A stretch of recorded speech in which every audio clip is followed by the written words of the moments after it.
श्री शिवाय नमस्तुभ्यम। दोस्तों, क्या आपको पता है कि पुराने जमाने में तांत्रिक और ऊंजा लोग कुछ ऐसी चीजों का इस्तेमाल करते थे जो आम लोगों की नजरों से दूर होती थीं, और उन्हीं में से एक है फिटकरी, जिसे साधारण लोग तो बस पानी साफ करने या दाढ़ी बनाने के बाद लगाते हैं। लेकिन असल में यह एक तांत्रिक वस्तु है जो बुरी नजर, ऊपरी हवा टोटके, तंत्र बाधा और नकारात्मक ऊर्जा से बचाव में चमत्कारी रूप से काम करती है। कहते हैं कि गांवों में जब किसी पर अचानक से सिर दर्द, चक्कर आना, बेमतलब का डर या बार बार बीमारी हो, तो लोग समझ जाते थे कि यह किसी तांत्रिक असर का काम है, और ऐसे में सबसे पहला उपाय होता था फिटकरी से उतारा करना। एक मुट्ठी भर काली फिटकरी लेकर उस व्यक्ति के ऊपर से 7 बार उल्टी दिशा में घुमाकर आग में डाल दिया जाता था, और जैसे ही वह फिटकरी आग में गिरती, उसके साथ ही नजर और तांत्रिक असर भी झलकर खत्म हो जाता। अगर आग में फिटकरी जलने पर आवाज आए या वह चिंगारी की तरह उछले, तो समझ लीजिए कि नजर या ऊपरी हवा जरूर थी। इतना ही नहीं, पुराने तांत्रिक बताते हैं कि अगर दुकान या घर में फिटकरी का छोटा सा टुकड़ा उत्तर दिशा की ओर लटका दिया जाए, तो वहां कोई भी बुरी शक्ति प्रवेश नहीं कर पाती। शनिवार के दिन काली फिटकरी के टुकड़े को जेब में रखकर हनुमान मंदिर में जाकर लौटने से जीवन में आने वाली बाधाएं धीरे धीरे समाप्त होती हैं। और रात को सोते समय अगर मन बेचैन रहता है, डरावने सपने आते हैं या बार बार नींद टूटती है, तो नहाने के पानी में फिटकरी डालकर स्नान करने से तुरंत असर दिखाई देता है। यहां तक कि कुछ लोग तो इसे घर के हर कोने में रख देते हैं ताकि कोई नकारात्मक शक्ति पास ना आ सके।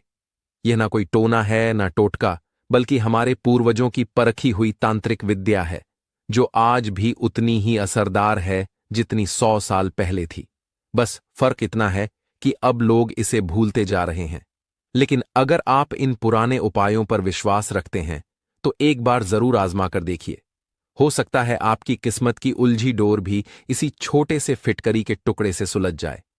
अगर आप भी करोड़पति बनना चाहते हैं, अगर आपका पड़ोसी बहुत ही ज्यादा धनवान है, तो अब आप भी बन सकते हैं धनवान, क्योंकि आप बहुत ही ज्यादा किस्मत वाले हैं, जो आपको यह वीडियो देखने के लिए मिल रहा है। मैं आपको इस वीडियो में जो जानकारी बताऊंगा, उसे बहुत ही ध्यान से सुनिएगा। एक ऐसा मंत्र बताऊंगा जिससे कि आप बहुत जल्दी करोड़पति बन सकते हैं। कभी भी आपके पास पैसा खर्च नहीं होगा। मैं आपको जो भी उपाय बताता हूं, वह बहुत ही आसान से उपाय बताता हूं, जैसे कि हर कोई व्यक्ति कर सके। इसमें ना ज्यादा पैसा खर्च होता है। अगर मैं आपको ज्यादा पैसा खर्च करने वाला उपाय बताता हूं, तो लोग उसमें विश्वास भी नहीं करते हैं, और हर कोई यह उपाय भी नहीं कर पाता है। इसीलिए मैं बोल रहा हूं कि वीडियो को पूरा देखिए, और एक ऐसी जानकारी मैं आपको इसमें देने जा रहा हूं जिससे कि आप बहुत जल्दी करोड़पति बन जाएंगे। आजकल लोगों में एक दूसरे के प्रति बहुत ज्यादा जलन की भावना बढ़ गई है।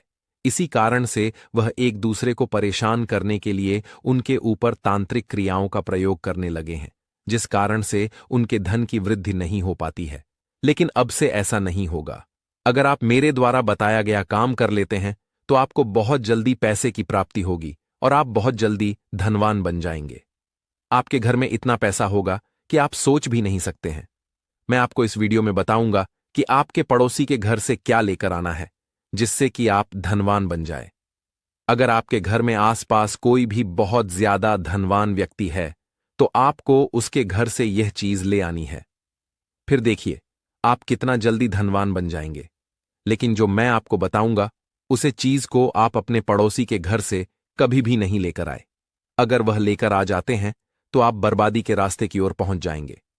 मैं वीडियो आप लोगों के फायदे के लिए ही बनाता हूं, और ऐसे उपाय बताता हूं जिससे आप ज्यादा मेहनत करें, बिना ही आसानी से कर सके, और आपको बहुत ज्यादा लाभ की प्राप्ति हो। आप वीडियो को पूरा देखिए। देखने के बाद ही आपको पता चलेगा कि यह वीडियो कितना ज्यादा खास है। सबसे पहले मैं आपको बता देता हूं कि आपको अपने पड़ोसी की कौन सी चीज काम में नहीं लेनी है। अगर आप उनकी यह चीज काम में लेते हैं, तो आपकी जिंदगी बर्बाद हो सकती है और आप पूरी तरह से कंगाल हो जाएंगे। आपको पैसों की हमेशा कमी रहेगी। चैनल को अभी तक सब्सक्राइब नहीं किया है, तो सबसे पहले चैनल को सब्सक्राइब कर दीजिए, वीडियो को लाइक कर दीजिए, साथ ही पास वाले बेल आइकन पर भी क्लिक कर दीजिए, जिससे कि आपको हमारे नए नए वीडियो का नोटिफिकेशन मिलता रहे।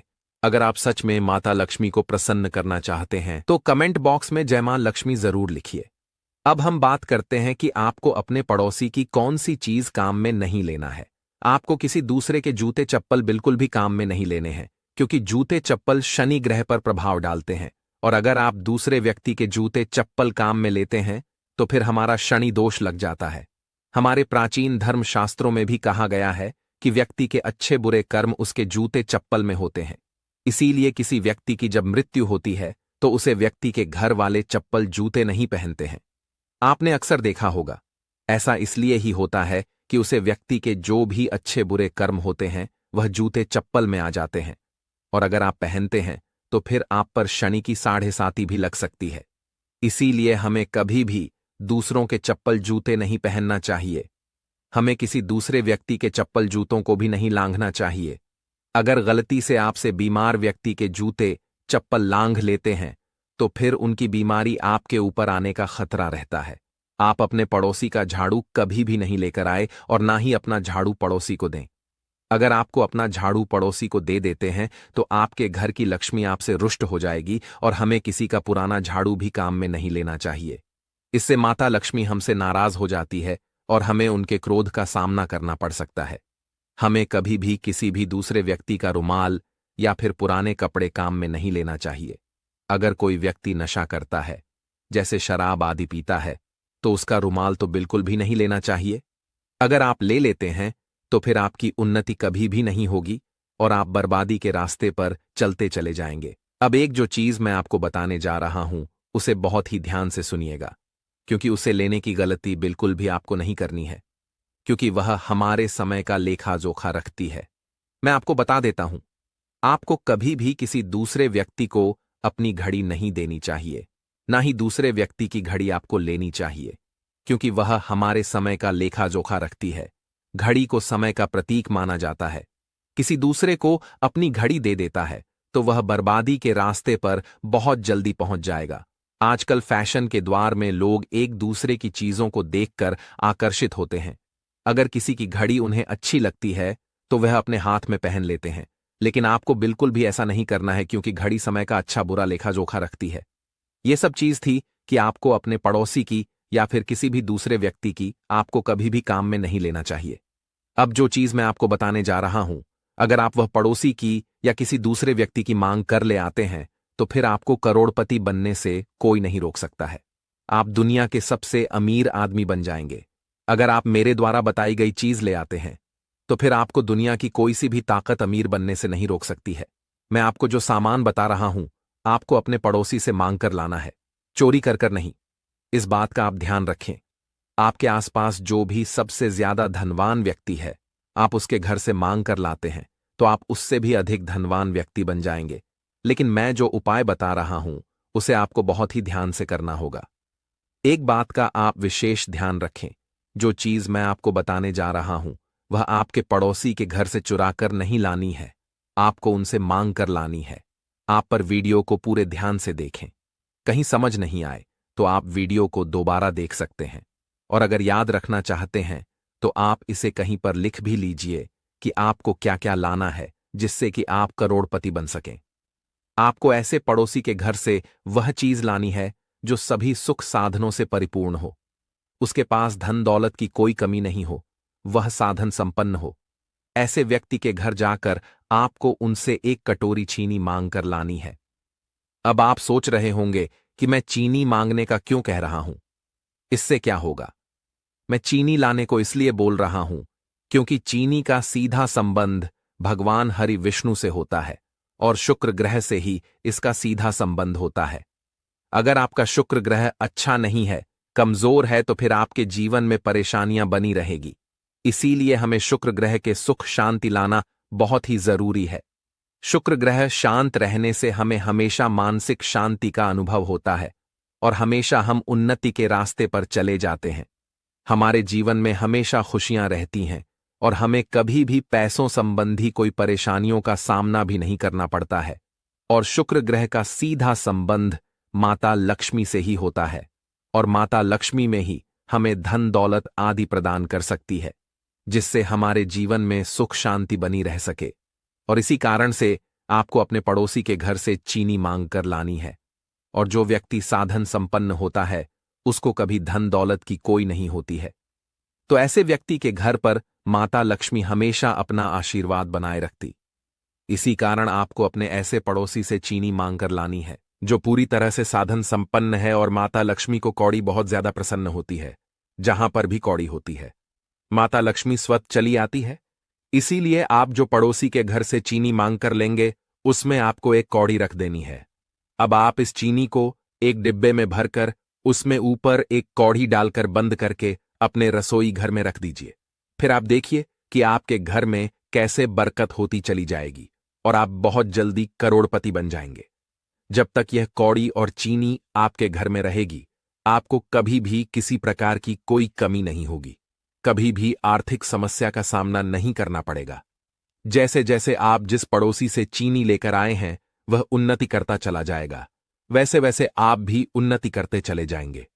आपके पास भी बहुत सारा धन होगा, हर तरफ से आपके पास पैसा आने लगेगा, कभी भी कोई पैसों की कमी नहीं होगी और आपके घर में सब कुछ सुविधा बहुत जल्दी उपलब्ध हो जाएगी। क्योंकि कौड़ी जिस घर में भी होती है माता लक्ष्मी उसे घर में श्रद्धा खींची चली आती है, क्योंकि कौड़ी को माता लक्ष्मी की बड़ी बहन के समान बताया गया है। अब मैं आपको एक और उपाय बता देता हूं जो कि आपके पड़ोसी के घर से एक चीज लाकर करना है। आप सोच रहे होंगे इन सब से कुछ नहीं होता है, लेकिन मैं पूरे विश्वास के साथ कह रहा हूं कि इन सब से आपको जरूर फायदा होगा। एक बार आप यह उपाय जरूर करके देखिए, यकीन नहीं आता है तो आप एक दो दिन में यह उपाय करके देखिए, फिर आपको खुद को विश्वास हो जाएगा कि यह उपाय कितना ज्यादा चमत्कारी है। अब जो दूसरी चीज मैं आपको बताने जा रहा हूं वह है हल्दी पिसी हुई। हल्दी आपको अपने पड़ोसी के घर से लानी है। हल्दी का सीधा संबंध बृहस्पति ग्रह से माना जाता है और बृहस्पति देव के स्वामी भगवान। अब आप जो हल्दी पड़ोसी के घर से लाएंगे आपको वह हल्दी भगवान विष्णु को समर्पित करनी है, और हल्दी में आपको तुलसी के पत्ते और उसकी थोड़ी सी जड़ रख देना है। और तुलसी में भगवान विष्णु और माता लक्ष्मी का निवास माना जाता है, इसीलिए जिस घर में तुलसी होती है वहां पर भगवान विष्णु स्वतः ही चले आते हैं। एक बात का विशेष ध्यान रखें कि ऐसे ही आपको किसी भी पड़ोसी के घर से यह सामान नहीं लाना है। अगर वह गरीब है तो फिर आप उसके घर से यह सामान लाते हैं तो आपको और ज्यादा आर्थिक परेशानियों का सामना करना पड़ेगा। इसीलिए आपको जो व्यक्ति सबसे ज्यादा धनवान है उसके घर से आपको यह सामान लाना है, और मैंने बताया है वैसे ही आपको करना है। फिर आप इस चीज का चमत्कार देखिए कि आप कुछ ही दिन में करोड़पति बन जाएंगे। हर तरफ से आपके पास पैसा आने लगेगा। जिस व्यक्ति के घर से आप वह चीज लेकर आए हैं वह जैसे जैसे उन्नति करता चला जाएगा, तरक्की की ओर बढ़ेगा, वैसे वैसे आप भी तरक्की की ओर बढ़ते चले जाएंगे। आपको मैंने इस वीडियो में बहुत ही आसान से उपाय बताए हैं। एक उपाय भी अगर आप कर लेते हैं तो आपकी किस्मत पूरी तरह से बदल जाएगी। इसीलिए आप एक उपाय जरूर करके देखिए और मुझे कमेंट बॉक्स में कमेंट करके बताएं कि आपने कौन सा उपाय किया है और आपको उससे कितना फायदा हुआ है। आज हम आपको बताएंगे कि मंदिर में जो एक लोटा जल रखा जाता है उसका क्या करें, और मंदिर का लोटा कैसा होना चाहिए, पीतल का या तांबे का। कुछ लोग ये गलतियां कर देते हैं और बाद में पछताते हैं। ऐसी गलती आप कभी मत करना, नहीं तो कंगाल हो जाओगे, बर्बाद हो जाओगे। मंदिर में एक लोटा जल ऐसे कभी मत रखना। साथ ही जानिए दीपक घर में कौन से पदार्थ का रखना चाहिए, तांबे का, लोहे का, पीतल का, कांसे या फिर स्टील का या माटी का। कुछ लोग अपने पूजा घर में गलत तरीके से दिए को रखते हैं और उनका घर बर्बाद हो जाता है। और जानिए दीपक की बाती कच्चे कलावे से बनाएं या रुई से या फिर सूती हाथ में बांधने वाले कलावे से। कुछ लोग दीपक जलाते समय भयंकर गलती कर देते हैं जिस कारण उन्हें पितृ दोष, शनि दोष, काल सर्प दोष, मंगल दोष, भयंकर से भयंकर गरीबी का दोष भी लग जाता है। दोस्तों कुछ लोग यहां पर ऐसे भी होंगे जो इस वीडियो को बीच में ही छोड़ देंगे। अगर इस वीडियो को आपको छोड़ना ही है तो अभी छोड़ देना, परंतु वीडियो को बीच में छोड़कर लक्ष्मी माता का अपमान मत करना। दोस्तों बहुत समय से आप लोगों के प्रश्न आ रहे हैं कि मुख्य द्वार पर जल छिड़कने का सही समय क्या होता है और सही विधि क्या होती है, किस समय हमें जल छिड़कना चाहिए, और क्या मुख्य द्वार पर जल छिड़कने के लिए स्नान करना आवश्यक है या बिना स्नान किए भी मुख्य द्वार पर जल का छिड़काव किया जा सकता है। झाड़ू लगाने से पहले या फिर झाड़ू लगाने के बाद जल को छिड़कना चाहिए। एक और प्रश्न आया है कि क्या पीरियड्स में हम अपने घर के मुख्य द्वार पर जल का छिड़काव कर सकते हैं या मुख्य द्वार पर दीपदान कर सकते हैं। और जल्द से ही जुड़ा हुआ एक और प्रश्न है कि जब हम मुख्य द्वार पर जल चढ़ाते हैं तो घर के अंदर की तरफ से जल चढ़ाएं या घर के बाहर की तरफ से जल का छिड़काव करें। इसके बारे में कई लोग शंका में है, आज यह शंका भी दूर हो जाएगी। और मुख्य द्वार पर जल छिड़कने से संबंधित आपका अगला प्रश्न है कि कई ऐसे लोग हैं जो कि फ्लैट में रहते हैं, कुछ ऐसे लोग हैं जो कि किराए के मकान में रहते हैं, एक ही कमरे में रहते हैं, तो उन्हें अपने घर पर मुख्य द्वार पर दीपदान किस प्रकार से करना चाहिए, जल कहां छिड़कना चाहिए। तो दोस्तों, आज की वीडियो पूरी तरह से आपके प्रश्नों पर ही आधारित है। तो दोस्तों, सबसे पहले जानते हैं कि घर के बाहर या घर के अंदर दिए जलाने के क्या क्या फायदे होते हैं। दोस्तों, घर के बाहर या घर के अंदर दीपक जलाने के फायदे जानकर आप चौंक जाएंगे। खासकर घर के बाहर दीपक जलाने से 5 वह फायदे जो आपको चौंकाने वाले हैं। दोस्तों, यह बात तो आप जानते हैं कि भगवान की पूजा के दौरान दीपक जरूर जलाया जाता है। हिंदू धर्म में पूजा करते वक्त लोग देसी घी या सरसों के तेल का दीपक जरूर जलाते हैं तथा तिल के तेल का दीपक भी जलाते हैं। हालांकि पूजा के लिए भगवान के सामने दीपक जलाना सिर्फ पूजा का एक तरीका ही नहीं है, बल्कि घर में दिया जलाना या घर के बाहर दिया जलाना कई तरह के फायदे मिलते हैं। दीपक जलाने से न सिर्फ कई शक्तियां जागृत होती हैं, बल्कि यह 5 बड़े फायदे भी मिलते हैं। तो चलिए जानते हैं। दोस्तों, नंबर 1, पृथ्वी से अंधकार दूर होता है। घर में दीपक जलाने से घर का अंधकार तो दूर होता ही है, साथ ही नकारात्मक ऊर्जा को भी कोसों दूर रखती है। यहां पर दीपक जलता है तो वहां पर सकारात्मक ऊर्जा का वास होता है। जाहिर सी बात है, जब घर में सकारात्मक ऊर्जा होगी तो भगवान का भी वास होगा। इसीलिए घर में शाम होने से पहले, रात होने से पहले दीपक अवश्य जलाया जाता है, ताकि घर में कोई गलत नकारात्मक ऊर्जा प्रवेश न कर पाए। दोस्तों, तेल से जले दीपक का प्रभाव उसके बुझने के आधे घंटे बाद तक वातावरण में बना रहता है, जबकि शुद्ध देसी घी का दीपक बुझने के बाद करीब 4 घंटे तक वातावरण को सकारात्मक रखता है। दोस्तों, नंबर 2, दीपक जलाना न सिर्फ धार्मिक नजरिए से फायदेमंद है, बल्कि वैज्ञानिक दृष्टिकोण से भी यह फायदा पहुंचाता है। जब घर में शुद्ध घी या सरसों के तेल से दीपक जलाया जाता है तो उसके धुएं से घर के माहौल में सात्विकता आती है और इससे आसपास के वातावरण में मौजूद हानिकारक कणों का विनाश होता है। दोस्तों, नंबर 3, घर में होता है सुख समृद्धि का वास। जिस घर में सुबह और शाम के वक्त भगवान के सामने दीपक जलाया जाता है तो उस घर पर हमेशा माता लक्ष्मी मेहरबान होती है। ऐसे घर में सुख समृद्धि का वास होता है। दीपक की लौ पूर्व दिशा में रखने से व्यक्ति दीर्घायु होता है, जबकि उत्तर दिशा में लो रखने से घर में धन और संपन्नता बढ़ती है। दीपक न सिर्फ हमारे घर के अंधकार को दूर करता है, बल्कि यह हमारे जीवन को भी अंधकार से प्रकाश की तरफ बढ़ाता है। दोस्तों, नंबर 4, बीमारियों को दूर भगाने में मददगार। घर में दिया जलाने से बीमारियां घर के आसपास भी नहीं भटकती। घर के सभी परिवार सदस्यों को हर बीमारी से बचाव मिलता है। खासकर दीपक के साथ एक लौंग जलाने से इसका असर दुगना हो जाता है, जिसमें चर्म रोग दूर करने के सारे गुण मौजूद होते हैं। इसलिए घी का दिया जलाना सेहत के लिहाज से काफी फायदेमंद है। दोस्तों, बात करते हैं नंबर 5 की। शुभ शक्तियां होती हैं आकर्षित। सनातन धर्म के अनुसार जिस घर में सुबह शाम दीपक जलाया जाता है तो वहां कभी अंधकार नहीं होता। उस घर में सुख समृद्धि का वास होता है। इतना ही नहीं, जलता हुआ दिया शुभ शक्तियों को चुंबक की तरह आपके घर की ओर खींचता है, जो कि आपके लिए बहुत ही शुभ माना जाता है।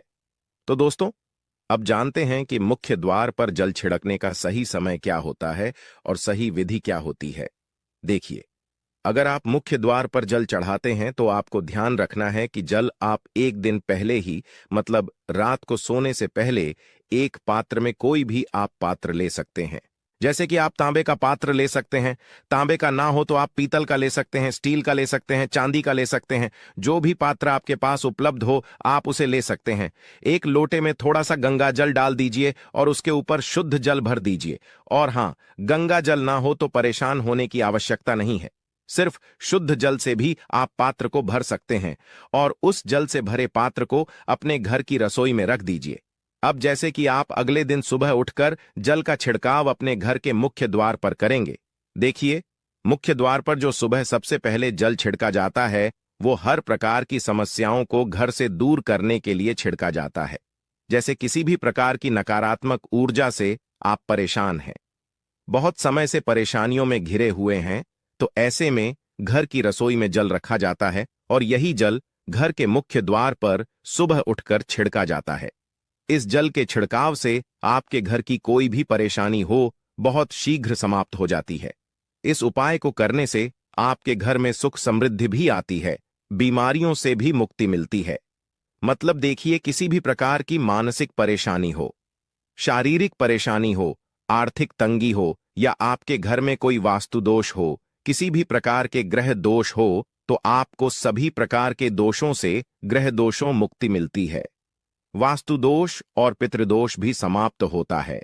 इसके साथ ही जैसे कि बहुत से लोगों के प्रश्न होते हैं कि उनके ऊपर किसी ने कुछ कर करा दिया है, उनके परिवार में किसी भी प्रकार की पहले कोई परेशानी नहीं थी, लेकिन अभी कुछ समय से परेशानियां लगातार आती ही जा रही और कोई रास्ता नहीं मिल रहा है परेशानी से निकालने का।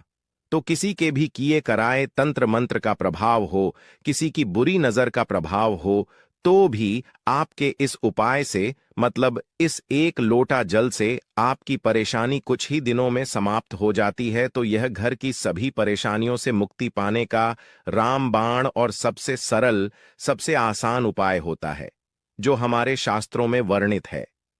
तो आप अपने घर की रसोई में एक लोटा जल रखें, रात में भरकर और प्रातःकाल जल्दी उठकर उसे जल्द से अपने घर के मुख्य द्वार पर छिड़काव कीजिए। अब जैसे कि बहुत से लोगों के प्रश्न आते हैं कि यह जल हमें किस समय अपने घर के मुख्य द्वार पर छिड़कना चाहिए, तो देखिए, सुबह सूर्योदय होने से पहले इस जल का छिड़काव आपके घर के मुख्य द्वार पर हो जाना चाहिए।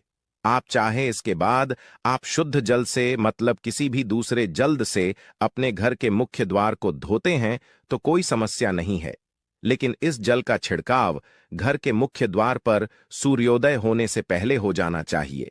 अब दोस्तों, आपका अगला प्रश्न है कि क्या हमें स्नान करके इस जल का छिड़काव अपने घर के मुख्य द्वार पर करना चाहिए या फिर बिना स्नान किए भी कर सकते हैं। देखिए, यह जो हम जल चढ़ाते हैं, मतलब यह एक उपाय होता है, तो इसे हम स्नान करने के बाद नहीं करते हैं।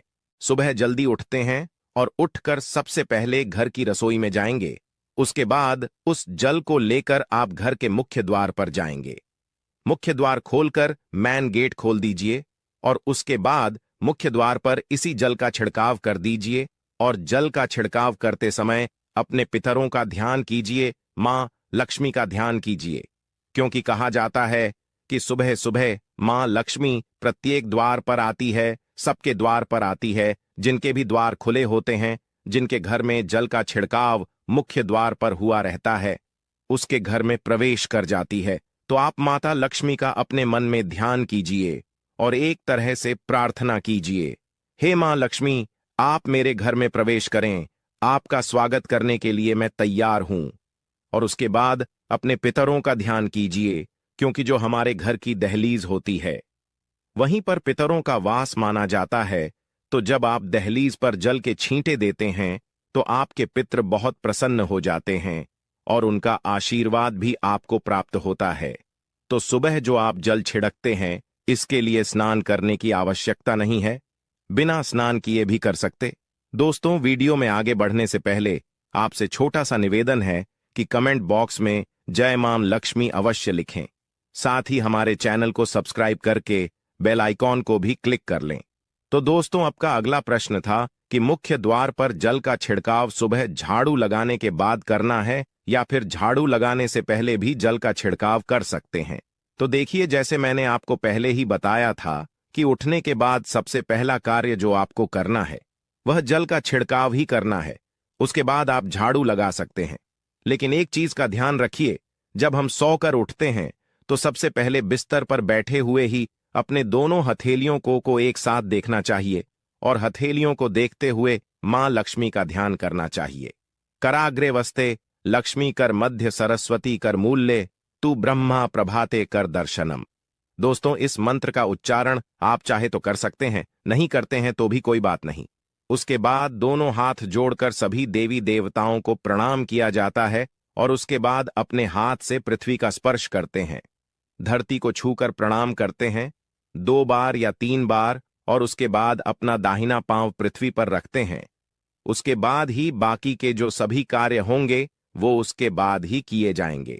जल का छिड़काव आप उसके बाद ही करेंगे, मतलब सुबह उठने के बाद सबसे पहले हथेलियों के दर्शन, फिर धरती को प्रणाम कीजिए, फिर धरती पर पैर रखें और उसके बाद रसोई में जाकर आपको जल लेना है और घर का मुख्य द्वार खोलकर मुख्य द्वार पर जल का छिड़काव करना है।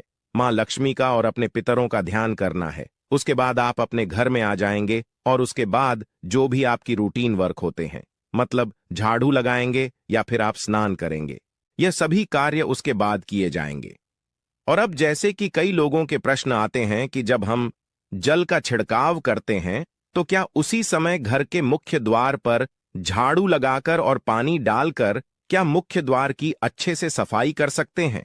जी हां, बिल्कुल कर सकते हैं। पहले आप जो रसोई में रखा हुआ जल है उस जल का छिड़काव कर दीजिए। उसके बाद और भी पानी डालकर, मतलब अगर आपके पास जल और उपलब्ध है तो और जल लेकर और घर के मुख्य द्वार की अच्छी तरह से झाड़ू से या कैसे भी सफाई कर सकते हैं। और कई लोगों के प्रश्न आए हैं कि हम किसी फ्लैट में रहते हैं या फिर किसी ऐसे कमरे में रहते हैं, किराए के कमरे में हमारे पास एक ही कमरा है, तो हम जल का छिड़काव या फिर दीपदान कहां पर करें, किसे हम अपना मुख्य द्वार माने। देखिए, जो आपका अपना कमरा है या फिर जो फ्लैट है जहां पर आपका नेम प्लेट लगा हुआ है, आप उसी स्थान पर दीपदान करेंगे और उसी स्थान पर आपको जल का छिड़काव करना है। मतलब जहां पर अगर एक ही कमरे का मकान है तो आपके कमरे का दरवाजा है, वहीं पर आपको थोड़ा सा जल छिड़कना है और वहीं पर आप दीपदान भी करेंगे, जो कि मुख्य द्वार से जुड़े हुए उपाय होते हैं। वह आप अपने घर के, मतलब जो अपना कमरा है उसके बिल्कुल दरवाजे के पास ही करेंगे। और आपका अगला प्रश्न है कि क्या पीरियड में हम अपने घर के मुख्य द्वार पर जल का छिड़काव कर सकते हैं, दीपदान कर सकते हैं? तो देखिए, जल का छिड़काव करने के लिए पीरियड हो या ना हो उससे कोई फर्क नहीं पड़ता, जल का छिड़काव कर सकते हैं। रही बात दीपदान की, तो दीपदान देखिए कार्मिक पूजा में आ जाता है और कार्मिक पूजा हम बिना शुद्ध हुए नहीं कर सकते हैं, मतलब पीरियड समाप्त होने के बाद ही आप कर सकते हैं। दोस्तों, बाकी जल का छिड़काव आप कभी भी कर सकते हैं, पीरियड्स में भी कर सकते हैं, कोई समस्या नहीं है। और अब आपका प्रश्न है कि क्या मंदिर में जो हम जल रखते हैं क्या वो रखना जरूरी है, और अगर हम रखते हैं तो उस जल का क्या करें? देखिए, मंदिर में जल रखना बहुत आवश्यक है। जल एक ऐसी चीज होती है जिसमें सभी प्रकार की जो एनर्जी होती है वो जल में समाहित हो जाती है। जो हम पूजा पाठ करते हैं, मंत्रों का जप करते हैं या वहां पर प्रार्थना करते हैं, जो भी हमारे अपने मन की कामना भी कहते हैं, भगवान से तो सभी चीजें उस जल में समाहित हो जाती हैं। इसलिए पूजा करने से पहले घर के मंदिर में एक लोटा जल रखा जाता है और उसके बाद दीपदान, मतलब एक दीपक प्रज्वलित कर दिया जाता है। यह अग्नि और जल का एक तरह से बैलेंस भी हो जाता है और इसलिए शास्त्रों के अनुसार घर के मंदिर में एक लोटा जल हमेशा होना चाहिए और दीपक भी प्रज्वलित करना चाहिए। तो अब इस जल का करना क्या चाहिए? देखिए, जब हम जल रखते हैं सुबह की पूजा में रखते हैं, मतलब सुबह जो हम पूजा करते हैं, प्रातःकालीन पूजा, उस समय जल रखा जाता है और वह जल्द हम अगले दिन उठाते हैं। मतलब जब आप अगले दिन पूजा करने जाते हैं तो सबसे पहले तो उस जल का प्रयोग सुन लीजिए। आप अपने घर के सारे कमरों में, मतलब पूरे घर में उस जल का छिड़काव करते हैं तो इससे आपके घर शुद्ध हो जाता है।